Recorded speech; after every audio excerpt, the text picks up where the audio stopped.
வணக்கம். கம்பு தோசைய எப்படின்னா, கம்ப ஊற வச்சு, அரைச்சு, புளிக்க வச்சு தான் ஊத்திருக்கேன். இந்த வாட்டி கம்பு மாவு இருந்துச்சு. சரி அத பிளான் பண்ணலாமேன்னு, சரி அதோட காய்கறி எல்லாம் போட்டு, சர்க்கரைவள்ளி கிழங்கு வேக வச்சு போட்டு, அ இந்த அடை மாரி ஊத்துனேன். நல்லா வந்துச்சு. அடை மாரியும் டேஸ்ட்டா இருந்துச்சு. அதோட 1/3 அளவுக்கு தோசை மாவு ஊத்துனேன். ஊத்துனா கம்பு தோசை மாரியும் நல்லா வந்துச்சு. நல்ல டேஸ்ட்டாவும் இருந்தது. 2மே நல்ல தேங்காய் சட்னி அரைச்சிருந்தேன். ஆனா சைடிஷ் இல்லாமலே நல்லாயிருக்கும் போல.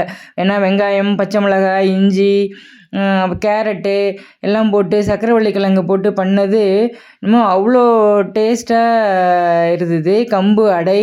அப்புறம் கம்பு அடையும் ரொம்ப பிரமாதமா இருந்துச்சு. இது கம்பு தோசை. கம்பு தோசை ரொம்ப நல்லா இருந்தது. இனிமே இது மாரியே செய்யலாம் அப்படின்னு தான் பிளான் பண்ணேன். பாருங்க, சப்ஸ்கிரைப் பண்ணுங்க.